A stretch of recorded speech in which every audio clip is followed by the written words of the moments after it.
Hello and welcome to Your Life in 10, Series 1, Episode 7 with the artist, art critic and writer Alexander Adams.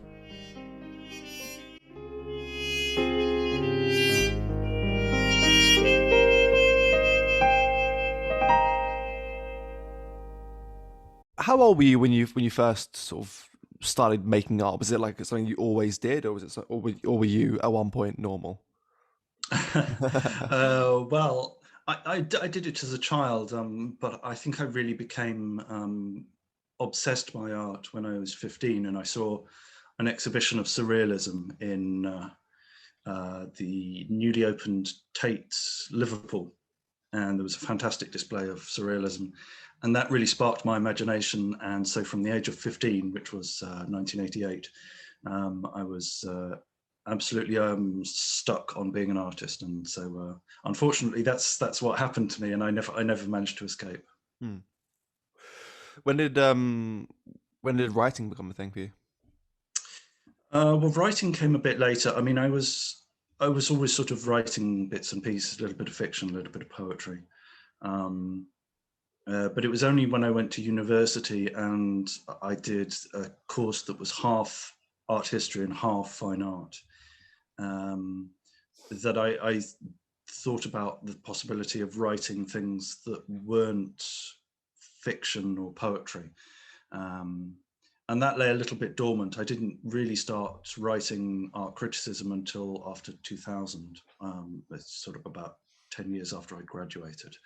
But that's the point when I started writing the full range of the things that I do now, which is poetry, fiction, and art criticism. I suppose that the latter kind of naturally bleeds into a cultural criticism because the books you've written are cultural, right?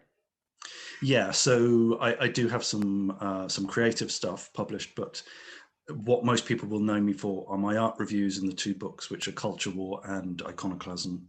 And obviously that's informed by my experiences of art and also by my experiences of making art. And I think that sort of naturally bleeds into, I think, what we're going to discuss today.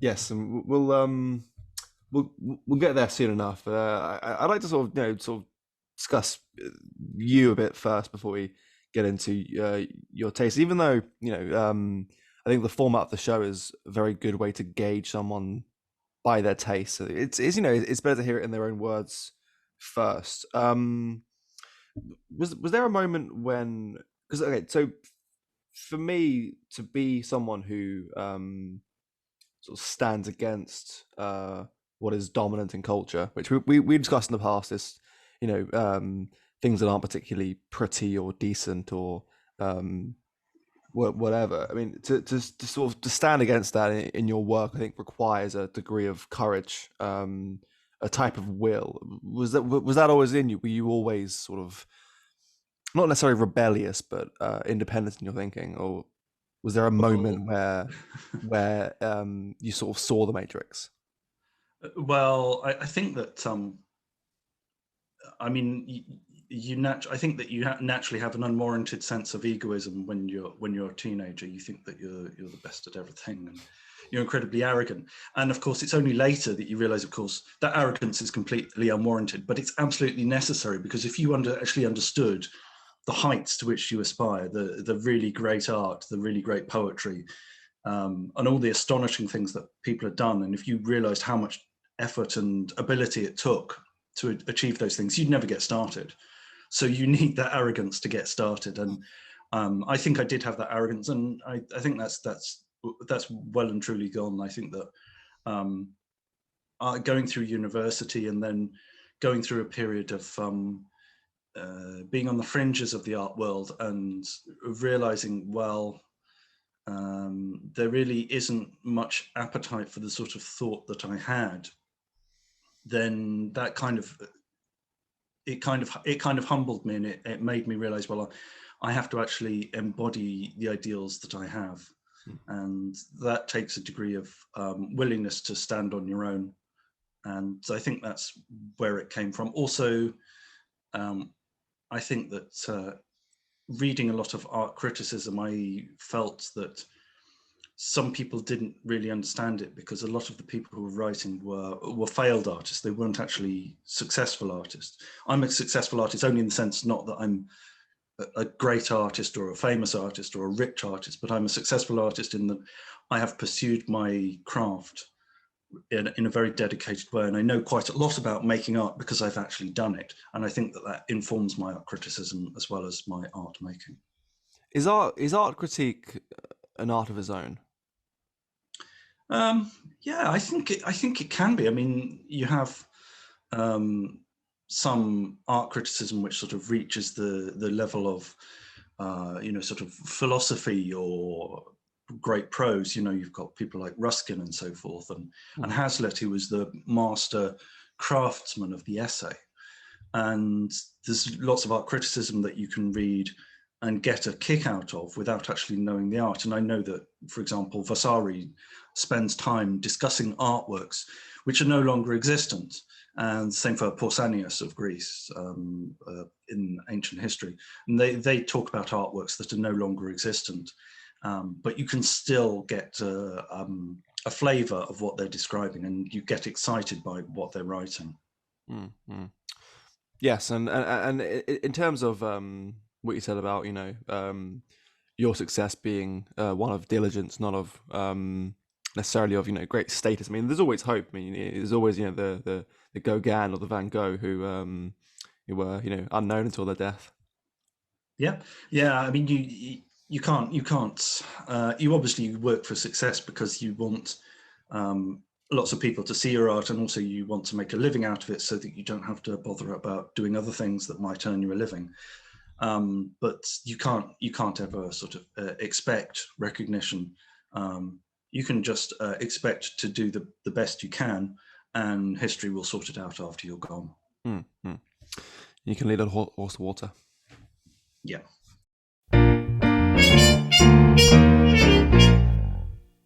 Your first book is The Day of the Triffids by John Wyndham. Yeah, so this was a book that I read as a teenager, and I've read yearly ever since. So once a year, I dive back in, and I'm still captivated. I still found it so fascinating. It's a blend of adventure and romance, science fiction, and of course it's best known as sort of dystopian fiction. So to outline it, basically it's a situation where the remnants of humanity are fighting against this newly developed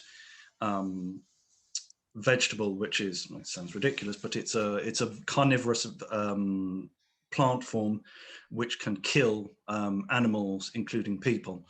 And so the remnants of humanity are fighting against these in an attempt to, and the humans are acting in a way they want to reconstruct some sort of society. But of course, since their own society has been completely devastated by a phenomenon which has left most of them blind, and that has subsequently sort of killed most of the human race, they have to decide what kind of society they want. And Wyndham's very clever in that he allows you, he shows you numerous alternatives without actually sort of saying, I'm going to show you the different alternatives. So he gives you like a rationalist, humanist approach.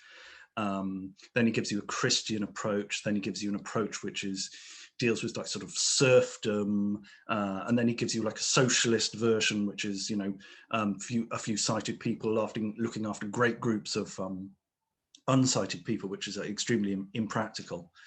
And he goes through these different options, but it's done in a way that's very believable, and it's sketched out with great verve. I think the prose is quite dry and brisk, and there's a degree of humor. And especially for the time, this is 1951, and it's a very approachable. And I always read it, and I'm always discovering new things in it, and I'm always thinking, oh, if only they'll do this, or and I know exactly, of course, what's going to happen, but I'm still involved, and I'm still thinking, oh, if only she had done that, if only he had reacted like this, or but yeah, I mean, I find it sort of endlessly fascinating. I think a good piece of art, especially a good book, is almost like sort of the middle in a chain of three, where it takes and translates one influence and then it inspires something else, right? So there's you can there's a very clear influence or something like H.G. Wells' War of the Worlds in there. Yes. Yeah.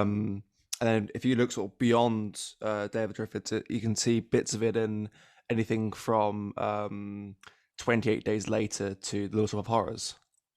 Yeah, Right. absolutely. So there's lots of sort of dystopian, like, you know, zombie horror and sort of catastrophe fiction and so forth, and Mm. films, all follow on naturally from Day of the Triffids. And War of the Worlds was one of my alternative picks, which are slightly edged out.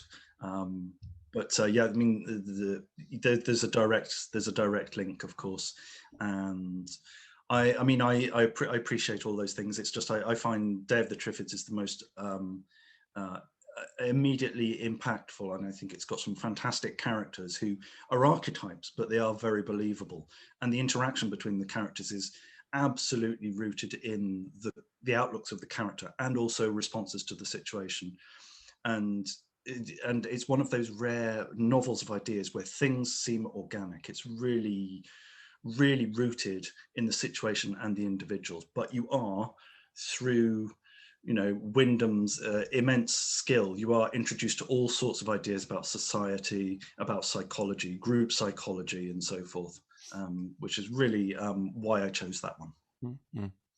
It was really that kind of a golden age of sort of post-apocalyptic and dystopian fiction. I mean, it's in the same sort of sort of leeway as 1984 Fahrenheit 451. It's yeah. Yeah, and also you have, following on, you have a novelist called John Christopher, who many people will know indirectly from the Tripods trilogy, which was on television and made a fantastic trilogy of books.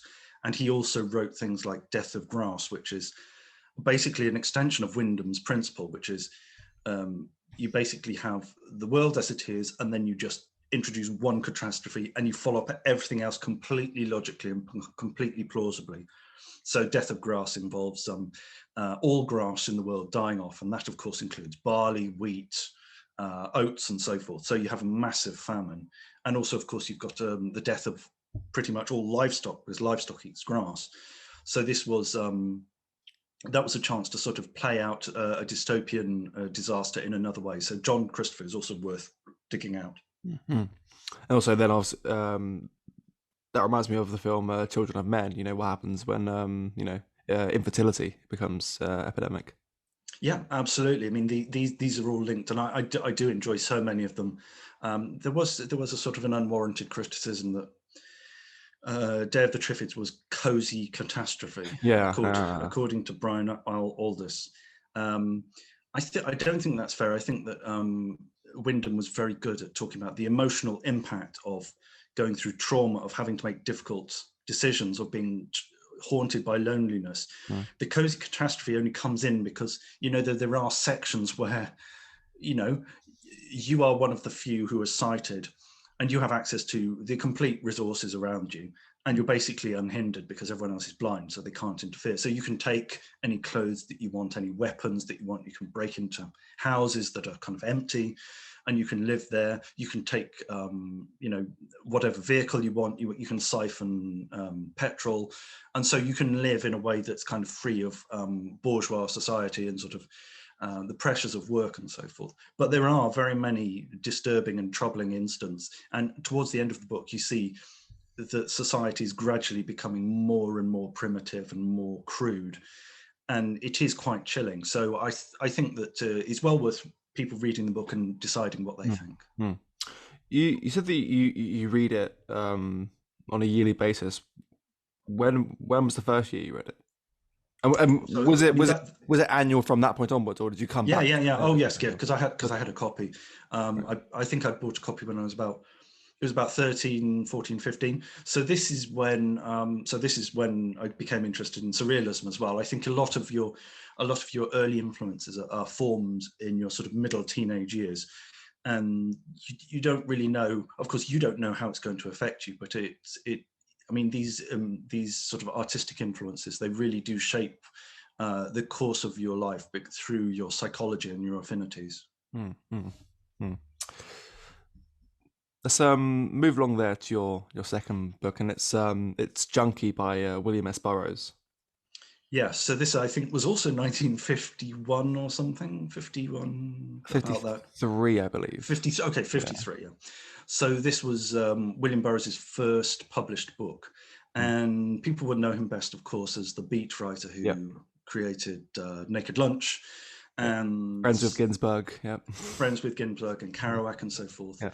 And Junkie's a little bit earlier. Junkie's written while he's still in America, before he goes to Tangiers.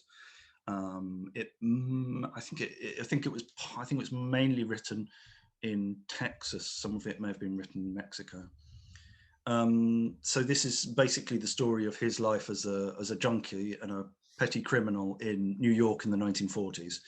And it's pretty clear that it's his life. There are elements that come from his life. His own attitude. A lot of the characters have been identified as real characters, as real people who were in his life, and biographers have gone through and sort of, connected various people with the characters. And basically you follow his introduction to drugs, how he gets involved in the drug scene, various criminal activities like sort of selling guns, pickpocketing, selling drugs. He becomes a pusher. He tries to sell marijuana as well as heroin, because he's addicted to heroin. But he finds that selling marijuana is a disaster, because you have to have so much of it. It's like being caught with a bale of alfalfa. He says, when the cops come calling, what do you do with this great stack of dried grass? If you've got heroin, you can flush it down the toilet, but when you've got all this marijuana, you're stuck with it. You're caught. And there's quite a degree of humor. There's only a little bit of surrealism, because this is when he's trying to be sort of quite dry and hard-boiled. This is like detective fiction, noir films and so forth. And it's a little bit mannered, but it is very dry and crisp, and there's a bit of Hemingway in there as well. So it's nothing like the surreal, obscene fantasies of Naked Lunch and later on. But I like those two, but this is my own personal preference. Mm-hmm. It sort of reminds me of if you read the novel Don't Tell Alice. It's sort of about so Don't Tell Alice is later on. It's from 71, I think. But yeah, it's the same sort of thing. It's it's sort of someone kind of losing themselves in addiction, and but it's very well written. It's very sort of almost barren in a way, in that sort of the way it's written makes the page feel really wide open, like you're kind of sort of alone in a big field. I think yes. Burroughs is a really good stylist at this point. He's writing in quite a dry, precise way. It's clearly sort of based on Hemingway, but that's no bad thing, because I also enjoy Hemingway, and I think that because I think it really benefits from him being so, because he's got, there's quite a lot of humor, but he's quite dry and detached, which I think was his character anyway, but it really works to describe this underworld. So he can describe systems. He can let you know about stool pigeons and undercover cops and getting busted, and what you do when you're taken to a holding cell and so forth. And he can do that in quite a dry, precise way, without wanting to sort of like make you emotional or to make you feel sympathy or something. He just tells you how it is. And I think that's really useful when he's describing stuff that I, for example, have never experienced. So I really like having that quite sort of precise and neutral description. Is it quite sort of like, because you mentioned Hemingway? I think Hemingway's sort of trademark style is quite cold and blunt and very masculine prose. Yeah, he does sometimes describe emotions, like there's an amazing passage where he talks about the way he takes a shot of morphine, and then when the morphine wears off, he has this sense of melancholy, and it reminds him of childhood, and sort of autumn leaves and being alone in his room. And it's fantastically moving section, but it's only like one paragraph, and the rest is, and the rest of the account is quite sort of dry and hard boiled. There was a degree of him sort of skipping. It's not his entire life. It's not a real memoir. It's based on his experiences. But one thing that's not really there is his obviously his desire to write. So he's writing this guy as if he's got absolutely no interest in anything, whereas obviously he as himself was writing these little routines. He was thinking about being a writer, but this doesn't appear in the novel. Also, that something that doesn't appear in the novel is his wife, who was also a drug addict. She was addicted to Benzedrine. And obviously, if you know the story of Burroughs, you'll know that actually what happened was he was with his wife all this time, but she hardly appears in the novel. Then he goes to Mexico. They become basically alcoholics. And at a party, he wants to do his William Tell routine, and she puts a glass on her head. He takes his pistol, he shoots, and he shoots her dead. He shoots her in the head. Now, this was after an afternoon of drinking, but there was this question of, well, was it murder? Was it an accident? Was it suicide on her part? Did she know that this was coming? And of course, that's not in the book either. So, and that's something that he didn't really confront in his prose, because I think it was something that was just too painful for him. Mm-hmm. Modern drugs seem quite boring in comparison. Morphine, opium, Benzedrine, mescaline. Burroughs made a point of testing them all and writing down stuff, and he was quite knowledgeable. He did a couple of years at medicine, or at least 1 year of medicine in Vienna, interestingly enough, just before the war. And he did kind of fancy himself as something of a medical authority on various drugs, but anyway, I mean, it's a nice affectation. Let's move along there again to your third book, which is Stephen King's The Shining. Yes, a really early book by Stephen King. I think it's his third published novel. So there was Carrie, and then there was Salem's Lot, and then The Shining. And The Shining, I think, is an amazing book. One of the things that I really love about fiction and about plays, and also this is going to come up, of course, when we talk about the film. I really love having very, very few characters in an isolated situation, which is extremely well described and very distinctive and has lots of atmosphere. So the story of The Shining is, people probably know, but it's a family. It's a failed alcoholic writer, his wife, and their telepathic son. And they are shut in a hotel on a mountain, and they are snowed in for the winter. And this is fantastic because, of course, it's like a play, because it's a very limited cast of characters in a pressure cooker situation, and you see the dynamics of their relationship and the different pressures that are on them. So for example, the father, he's in Last Chance Saloon. This is basically he's only one step up from shoveling snow over the winter, because he's been fired from his teaching job because of his alcoholism, and he hit a student, so he's getting on to being pretty much unemployable. So this is his last chance. So he feels like they can't leave this hotel, even though things are going wrong and there's clearly sort of problems. He can't leave. He has a responsibility towards the hotel. This is also his sense of ego as well. And the mother, of course, wants to get the son out because the son's being threatened, and she's worried about her husband as well.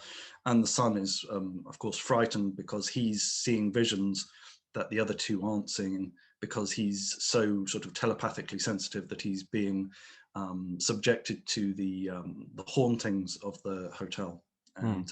And again, I think this is King at his best. Really, really intense. The prose is quite sort of crisp. The ideas are very simple. He just sets up a situation and he says, "What if?" And then he lets it go, and it goes relatively logical. Obviously, there's a sort of supernatural element that's in this that isn't in the other two books.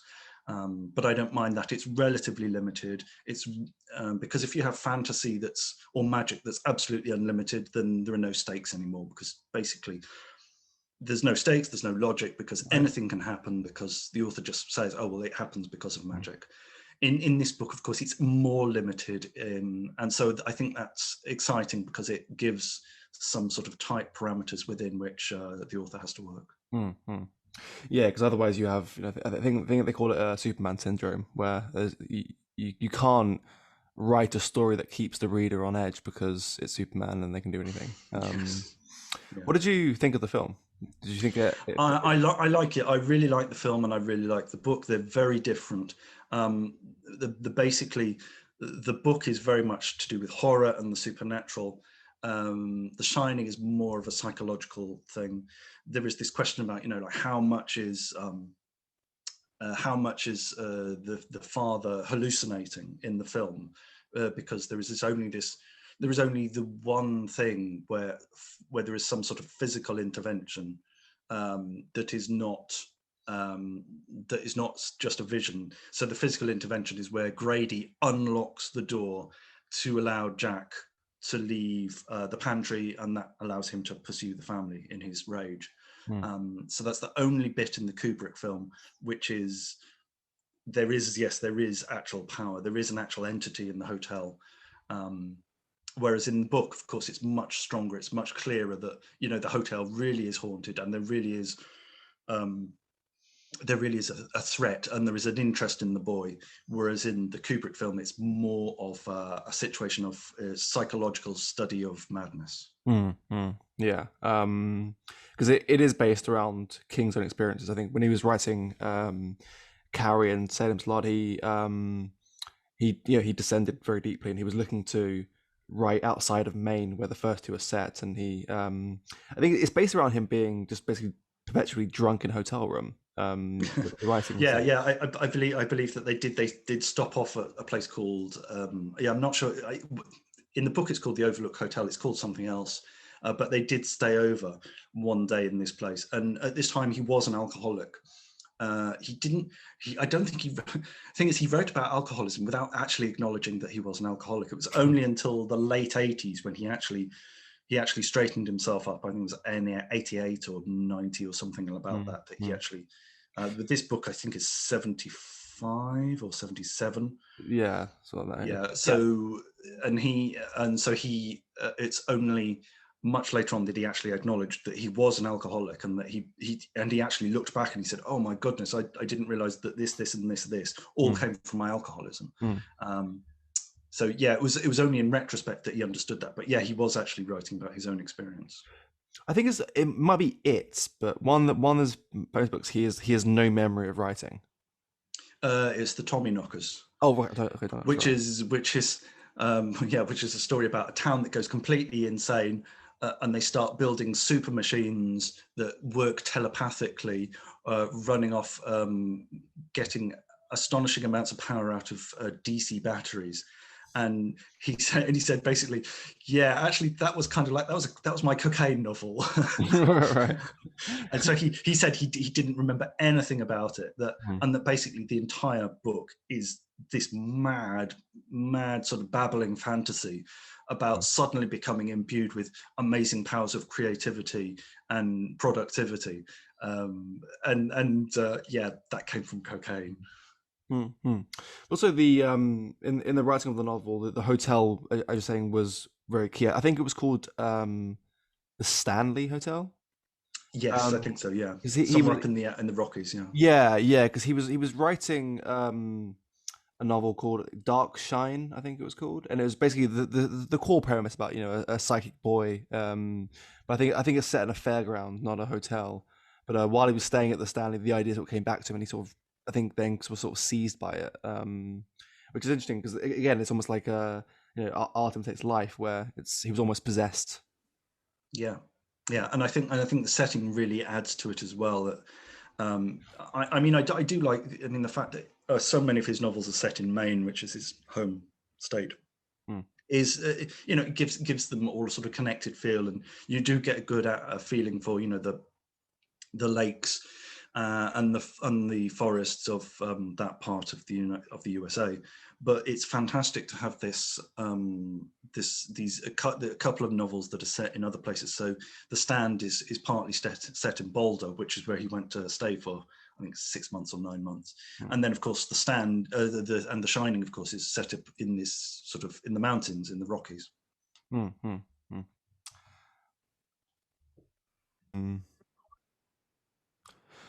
Okay, so we'll move along to music, and your first record is Big Science by Laurie Anderson. Yeah, so this was from 1982. Laurie Anderson was a sort of an American performance artist and musician working in New York. During the 1970s, she was sort of involved in sort of conceptual and the happening scene, and did lots of performances. And 1982 was the year that she had a single, which was Oh Superman, which became a very big hit in Britain. It's kind of like, it was a sort of a novelty hit. It was about sort of 7 or 8 minutes. And it was considered something of a novelty hit, which is something that the British quite warmed to. And this Like got her a lot of attention. Yeah, like Careless, that sort of thing. Yeah, that's right, yeah. So the album, Big Science, was the result of this. It was basically highlights from her, a very long performance piece that she did in the early 80s called, I think it's, United States. And this is basically a selection of works from that. And I really love, I mean, I've got a soft spot for her work anyway, but the first 3 albums I think are really good, and there's not much to choose between them. The 4th one, Strange Angels, I'm less keen on. It's a bit more mainstream, and afterwards I sort of have less interest in her work, but occasionally there's good pieces. Big Science is great for me because obviously it's sort of connected to when I heard it. I heard it when I was sort of 9 years old. In 1982, I was 9 years old, and I think it was what happened was my dad heard it on the radio, heard Superman on the radio, and he took a punt on the album, because that's what you did then. You heard something on the radio and you decided to go for the album, and and he got the album, and I loved it, and I think it's really quite spare. The instrumentation is very heavy on things like the electric violin, but also percussion. So there's very little in terms of conventional rock music instrumentation. So you've got relatively few drums beating a drum beat, a backing beat, as it were. I don't think you've got a bass. I don't even think there's an electric guitar on any of the tracks. So it's quite sort of eclectic and unconventional. The instrumentation is sparse. The production is quite light. It's very atmospheric. She's doing the spoken vocals rather than the sung vocals, and I think that's always to her strength, the spoken vocals. She's not being too quirky. I know that people kind of take against her sometimes when she's being a little bit too quirky and a bit too sort of fey. But people say she was trying to be like Kate Bush or something. Well, I mean, there's this sort of, she's trying to sort of play the role of the quirky storyteller, the sort of the wry sideways glance at the foibles of modern life, and there isn't too much of that here, which is why I like it. Yeah. You mentioned the single "O Superman," which I've listened to a fair amount of times, and it's one of those things where I have a real conflict with the time I grew up in, where I was born in the mid-90s, so I missed out on the whole tape recorder to the radio sort of thing. But I do have the gift of being able to sort of go back, and basically all of cultural history is now conveniently archived and at my fingertips, and as such I've become quite a big admirer of John Peel, and I think he pushed that single when it first. Yeah, absolutely. Pretty why it blew up in the UK. Yeah, and John Peel's going to come up again when we talk about the next record. But yeah, so I listened to his stuff, and and that did influence me, and that introduced me to all sorts of new bands, and I like to drum and bass, and and sort of shoegaze stuff. Well, shoegaze was around a little bit earlier than I started listening to him, but but yeah, I mean that you had relatively few outlets, but yeah, I mean it was his backing that really brought to the fore bands like artists like especially PJ Harvey and The Fall and so forth, who I really love as well. Yeah, and if your band did a Peel session, it was like winning the lottery, right? Yeah, absolutely, and I also used to tape things off the radio, so so bands like Cable in the early 90s that I first heard of them through the sessions. And I think that although Laurie Anderson really doesn't much fit in to the John Peel aesthetic, because she's a little bit too avant-garde, she's a little bit too American for him, but I really appreciate that album because it feels so much part of that time of the early Reagan era, and the idea of the cool, clinical, sort of minimalist style that was coming into fashion in sort of in interior design and art and so forth in the 70s and the early 80s. Yeah, and this album seems like a part of that. Yeah, something comes to mind there is like a Peter Saville album sleeve, and yeah. We'll use the connection of John Peel to jump over to your next pick, which is 2-inch Helium Buddha by Pure Morning, which is an album so obscure that I can't find it. Yeah, you can't even find it on the. So this band is called Pure Morning. It's a Liverpool band. No one's heard of them, and I mean they kind of disappeared without trace. Only to actually they reinvented themselves as a band called Clinic, which if you look them up on the internet, it will say that their first album is in 97 or something. It's not true. Before they were Clinic, they were Pure Morning, and that's when I heard of them. Clinic have gone on to have a limited degree of success, and they do have a Wikipedia page, but it doesn't mention anything about Pure Morning, which is their first incarnation, which is so much superior, which is a 2-inch Helium Buddha. Is I heard 1 or 2 tracks from this on the John Peel show, and then I catched a lift to Liverpool, and I went to Probe Records, and I bought a copy of the LP and took it home, and I was blown away. And this was 96, and this is so much a part of that scene, the indie guitar scene. This is sort of like a bit sort of post shoegaze stuff, so it's sort of like post Ride and stuff, and you've got this sort of wall of guitars, and you've got sort of very dry detached vocals, and but really strong bass lines. The rhythm section was really tight, and this is just such an amazing record, and you can listen to it on YouTube. So I recommend listening to the albums. It's not a long album, but oh man, this is just it's one of my favorite things ever. So 96 is kind of a sweet spot really for that kind of music, right? I mean, it's sort of sandwiched in between the commercialization of Britpop and indie, and just sort of the complete takeover of Tosh, like Spice Girls or Shed 7, that sort of thing. Yeah, so this is the heyday of things like Catherine Wheel and Ride and My Bloody Valentine and that sort of stuff, and there's a fantastic wave of bands then, and also got Cable as well, which I've mentioned. Although Cable was they were over by 97, and I really like this the quite sort of dry, laconic feel to it. They don't actually feel very much like a Liverpool band. I mean, they don't have like the sort of the Mersey sound. You might think of them as sort of being Manchester or something, and the accents don't really have a vocal on them.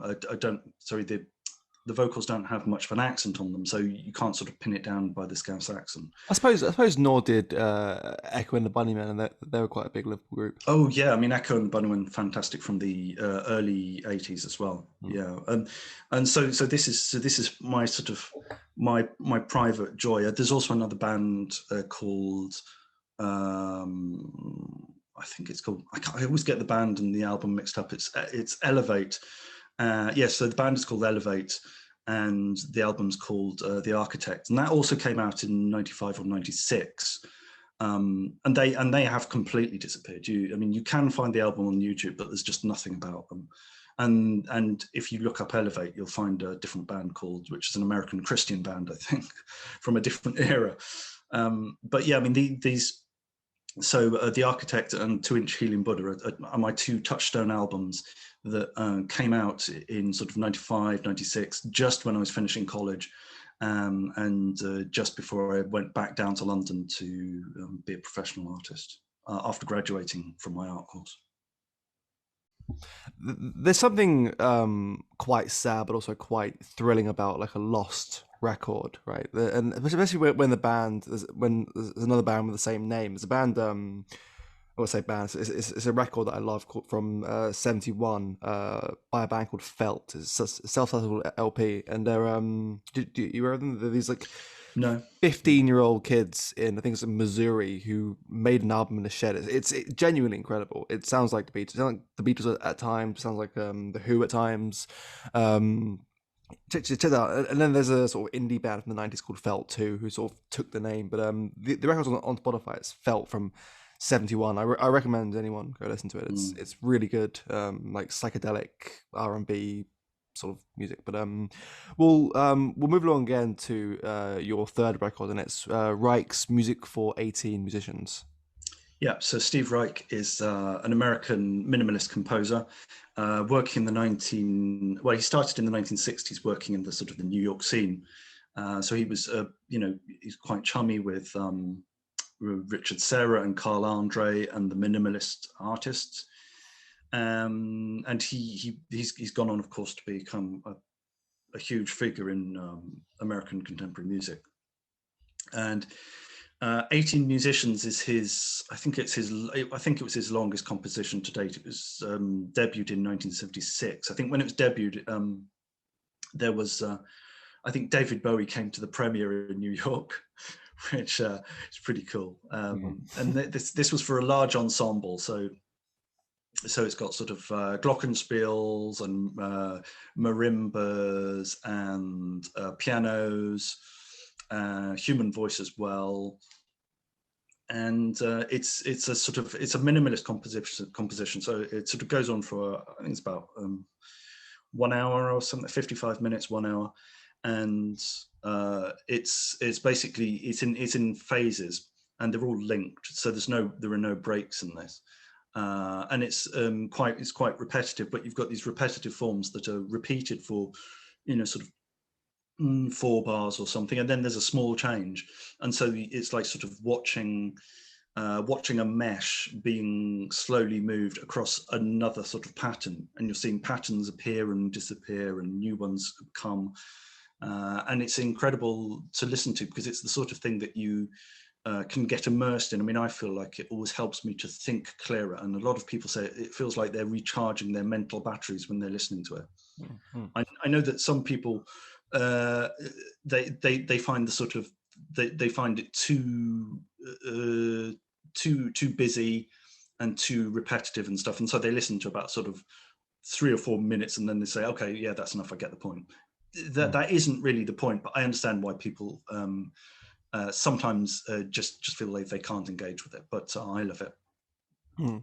It's so all the pieces are named after what's on it, right? So it's got like, the song's got like violin, cello, female voice, piano. It's almost minimalist in that it's stripping down even the naming of songs, just its base elements.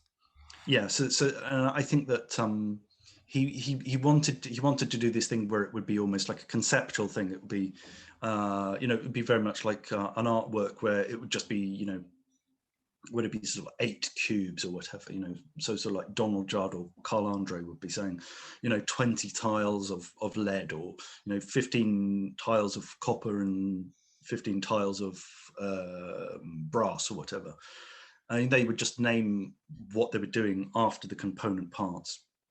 And I think that Reich got this sort of art attitude from some of his colleagues, but he also got a lot of the repetition from, I think he went to Ghana and he studied traditional drumming there. And so he was inspired by non-Western approaches to rhythm playing and to canon. So you had sort of like things going in and out of phase. So I think he's extremely interesting for any sort of thinkers about creativity and also for other artists, because he's so eclectic.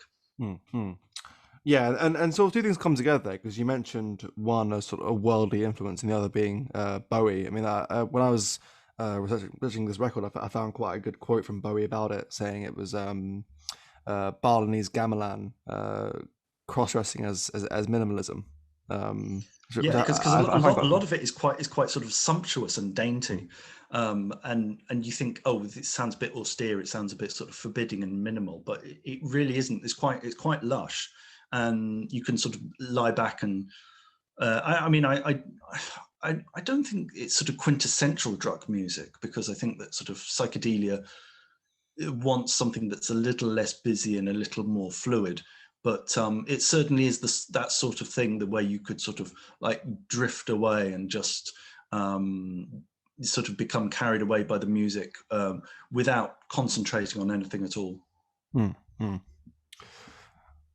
We'll move along there to your object, which is, I always say it's my favorite one to do, because everyone's is different. Different even types of thing. I mean, so far I've had, family heirlooms, cathedrals, instruments, a bed, and in your case, it's a piece of art. It's the Avignon Pieter. Yeah.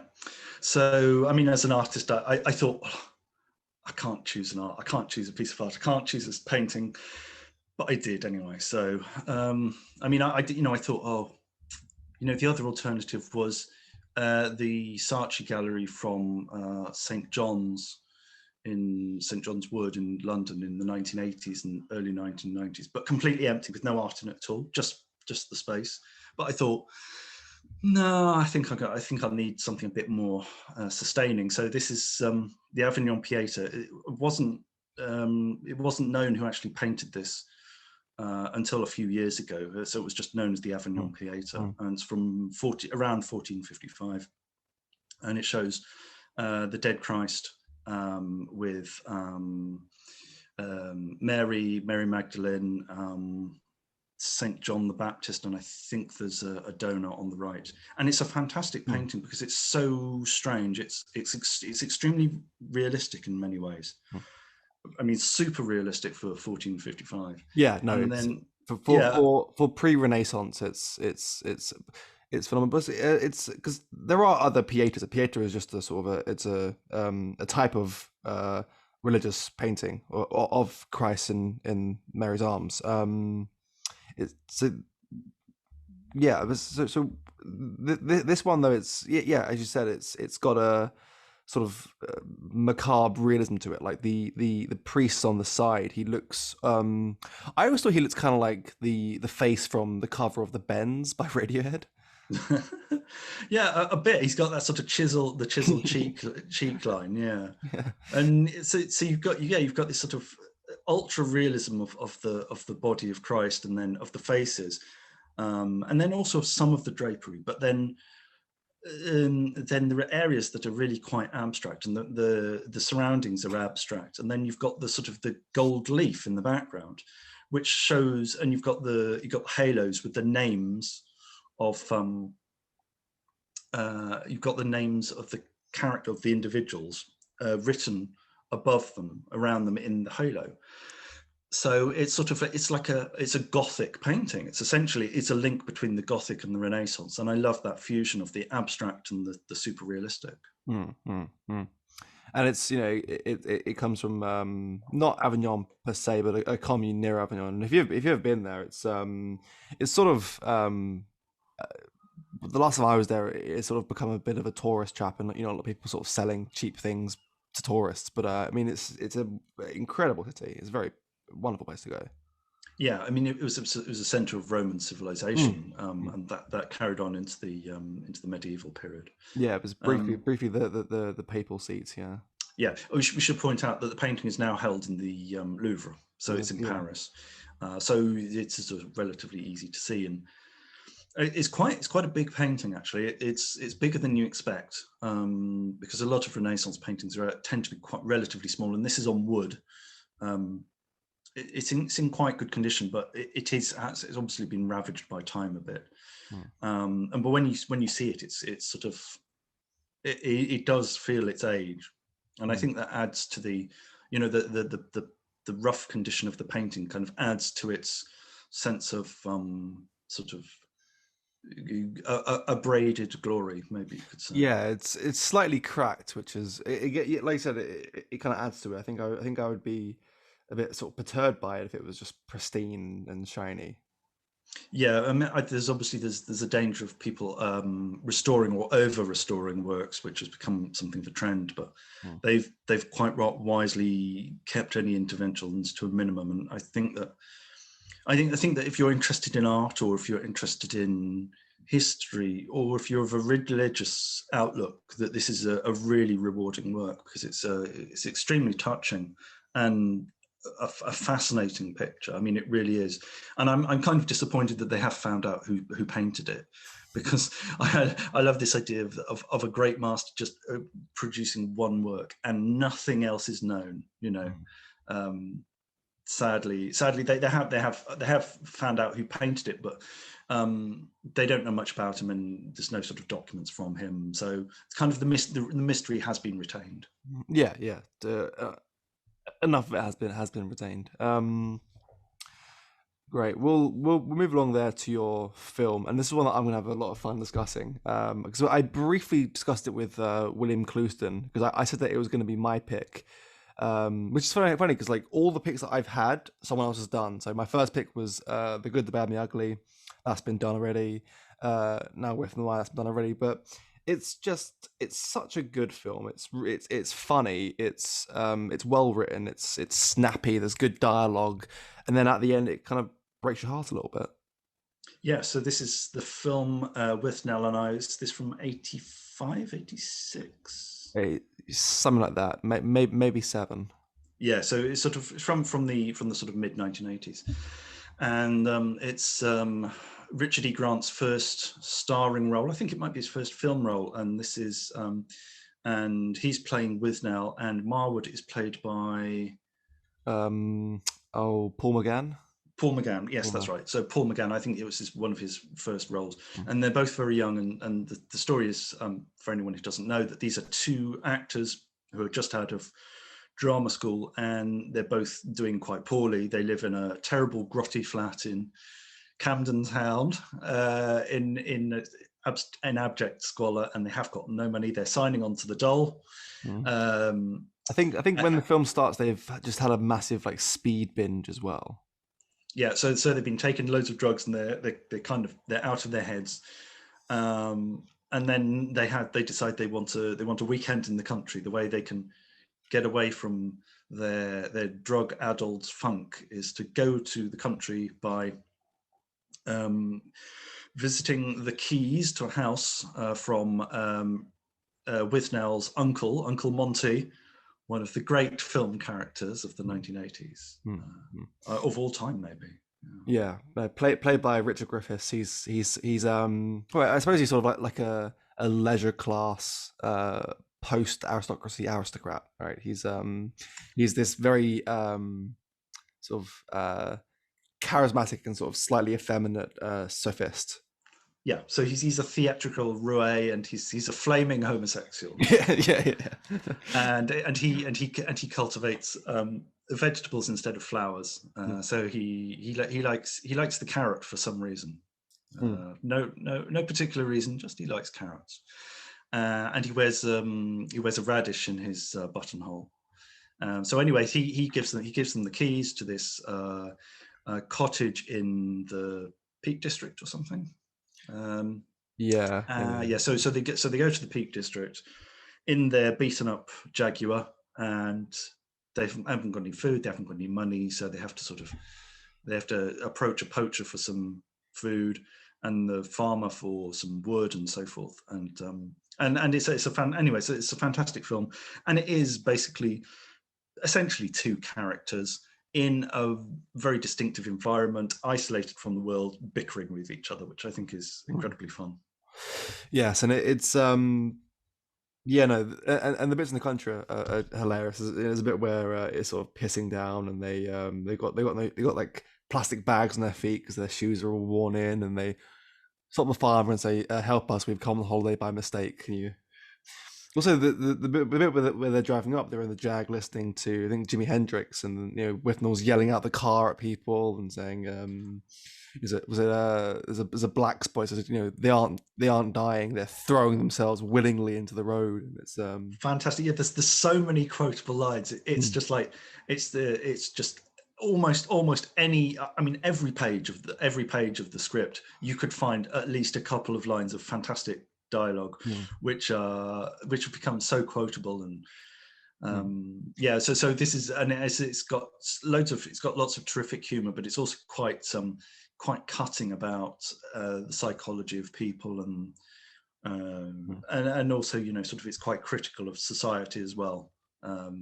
It's very critical of the 60s hue, right? I mean, we can't discuss this film without going into Danny, who I think steals the show in the beginning and the end of the film. But he describes it the time as being was it 91 days from the end of this decade, and there's going to be a lot of refugees. Yeah, so he's the drug dealer who has the who's completely out of his head and extremely intense, but he's like a prophet. He's like a drug-addled prophet of the coming end of the hippie generation, because they're selling Beatles wigs in Woolworths. Yeah, it's perfect. Yeah, and what did he say at the beginning? This is like I wouldn't advise a haircut, mate. All hairdressers are in the employment of the government. Very true. Yeah, yeah. So it's a fantastic film. It's got some great lines. The setting's really distinctive. The performances are really top notch. The sound is a little bit murky, to be honest. You may not catch all the dialogue the first time around, unfortunately, because the sound is not that great. But everything else about it is fantastic, and it is touching, and the ending is very touching as well. Where it's kind of it was originally going to be a very, very dark ending, but it ended slightly one step away from that. But you do get this feeling where one character leaves because he's been offered a play and he's obviously going to be going to have some degree of success, and the other one is left behind, and he has this fantastic speech from Hamlet, and he's basically you can see that he's acknowledged that he's not going to get any further, but also his aspirations are over. But also the sad part is that I think that's probably one of the best versions of What a Piece of Work Is a Man I've ever seen, right? So there's sort of the sad place, which is why I think it is better than the planned ending, which if you don't know, Withnall goes home and kills himself. But it's almost like he does this immaculate performance of Hamlet. He plays the Dane perfectly, and then you realize that he is a good actor, but his talent for acting is superseded by his talent for squandering his talent with booze and drugs, and he does this performance basically alone. There's no one to see it. We see it and we acknowledge it and we respond to it, but there's no one there to respond to it, and he'll never be acknowledged as an actor. There are wolves, but wolves can't applaud you. Yes. That seems like a good place to move along to your historical figure, which is Giorgione.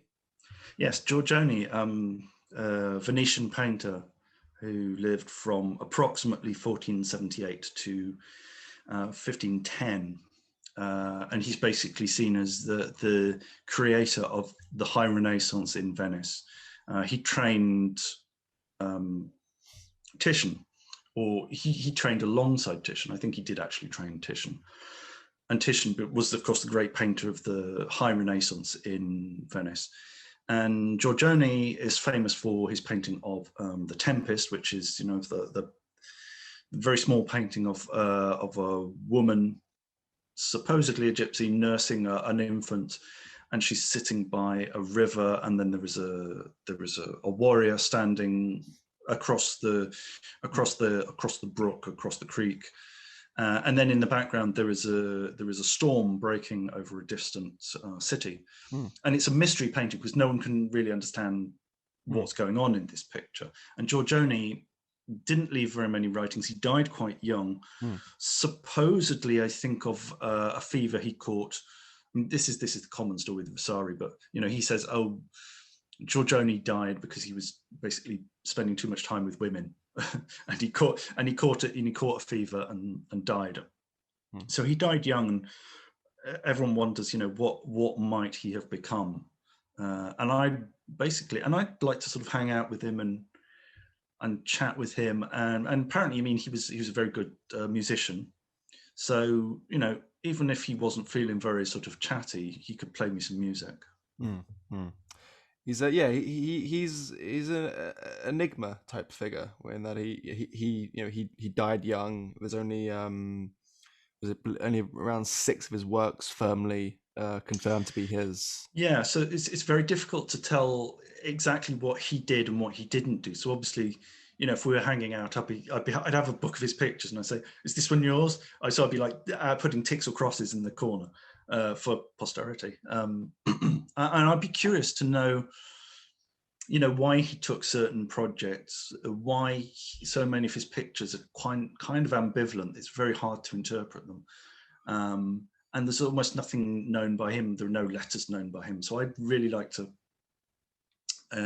get to know him a little bit. I mean, there are other artists who died young, and you wonder what they've become. And so, I mean, classic example is Egon Schiele, who died in 1918 at the age of 28 or so. And that was one of the great sort of what ifs of art history. What if he had lived? But the thing is that we know a lot about him. We've got like witness testimonies. We've got loads and loads of letters and diaries and stuff. So there's no mystery there. With Giorgione, it really is a mystery because we're not even sure what he looked like, because there's one self-portrait, maybe a self-portrait, we're not sure. Mm-hmm. Yes, possible self-portrait. I mean, it's got the same. I mean, I'm not going to be a philistine and compare it to the Mona Lisa, but it's got the same sort of palette to it. Yeah, but you're not wrong, because what happened was apparently Leonardo went to Venice in 1500. And it's possible that Giorgione met him. So Giorgione would have been about 22. And Leonardo was a well-known artist, not world famous, but he was actually well-known in Venice. So there would have been an opportunity for Giorgione to have met Leonardo and certainly have seen some of his pictures. And that's where the classic Venice portrait painting came from, the delicate shading and the black background. And that does come from Leonardo. So you're right. It is in the same area. Okay. Well, I'm not a Philistine after all. Yeah, you are. Very good. Let's go along to your modern figure, and that's David Lynch, the filmmaker. Yeah, so David Lynch, born in, I think, 1946, well-known film director of Blue Velvet, Mulholland Drive, The Elephant Man, this classic early film is Eraserhead, his breakthrough debut. Yeah, I don't know. I mean, I'm fascinated by David Lynch because he's such a strange character. I think, if I was actually with him, I might actually just spend my time just kind of like hiding from him and kind of like peering out behind him and hoping that he'd just sort of mutter stuff to himself, because I don't know what I would say to him. I don't know what he might possibly respond to, because he's such an interesting, creative and individual sort of maker, because he's also an artist, he's a musician as well, he's a photographer, a very talented photographer. So I don't know. I wouldn't feel quite worthy. So I'd like to meet him and I'd like to get his pearls of wisdom, but I don't think I would want to use up any of his time. Yeah, no, that's kind of how I feel about the people that I'm most sort of drawn to in the public eye. Where I feel like the trade-off we have is fine as it is. Like they provide me with entertainment and transcendence, and in return I make them rich. Yeah, absolutely. Yeah. So I don't think he would actually get anything much from me, but I think I get a lot from him. But and I also get the feeling that he might. I mean, he does practice transcendental meditation, but I could imagine him getting irritated with me. So I wouldn't want an irritated David Lynch around. So I think maybe I just sort of like hang around in the background and just kind of like try and sort of listen to him muttering to himself. What is it about his style that you notice? Like, what separates him from other contemporaries of his? I think it's well, one of the things is the humor, because he's got a very distinct sense of humor, and in some ways it's a little bit sort of cornball humor, but it's that combined with the surrealism, combined with his interest in classic cinema, and also his the way he's wedded to a vision of making cinema that is very, very strongly visual, because he comes from a fine art tradition. He studied painting in Philadelphia, and it was at the end of that he got involved in animations, and that's how he got into filmmaking. And he's kept very independent from the main studios. He's only had one big studio film, which was Dune, which is not the disaster that people will tell you it is, but it is a mess, and it is compromised, and it is difficult to follow. So he had a bad experience with that, and he vowed that he would never do anything with a big studio again, and he hasn't, and quite rightly. And he's done a lot of stuff independently or semi-independently. He's in sort of semi-retirement now. He's only made one film in the last 20 years or so, and that was Inland Empire, and which I didn't care for at all. It's got flashes of interesting stuff in it, but as an overall film, I think it's a mistake, and I think it's far too long, and it kind of it irritates me. But of course, I wouldn't actually say that to him. I was about to ask you, would you tell him? Maybe, maybe he'd welcome it. Maybe he's, I think if I was of that stature, I'd probably be more inclined towards people who are honest to me than sycophants. So, well, it's quite possible. I think he probably heard a lot of that from the critics anyway. So that's by far his least popular film, apart from Dune. So I think he's probably heard my sort of criticisms before. But yeah, I do, certainly if I was successful, I would want people who were being honest with me to say, oh, this picture or this essay you did wasn't as good as the other ones because, and then give me a reason, because that feedback is always going to be useful, presuming that, you're going to be doing more in the future. And I mean, I don't know what I could tell David Lynch that he hasn't already noticed from himself, or got from other people. But I don't know, maybe, maybe he would go on to make a film about an isolated film director who's being haunted by a weird English guy who never really says anything and just kind of tries to overhear him muttering. That would be a very David Lynchian film. How would you like to be remembered, aside from a weird English guy in a David Lynch film? I don't know. I quite like people to remember me as an artist, because I think that I'm more interested in art and more committed to art than I am to the poetry or to the criticism, or sort of any of the sort of cultural commentary. So I think I'd like people just to remember me best as an artist, and maybe to find a couple of pictures that they really love and sort of fall in love with those pictures and kind of inhabit those pictures in the way that I inhabit the worlds of Withnail and The Shining and David Lynch. Find a snow painting and imagine you are living in that snowy landscape. I think that would be a good way to remember me. Mr. Adams, that was Your Life in 10. Thank you very much. Cheers.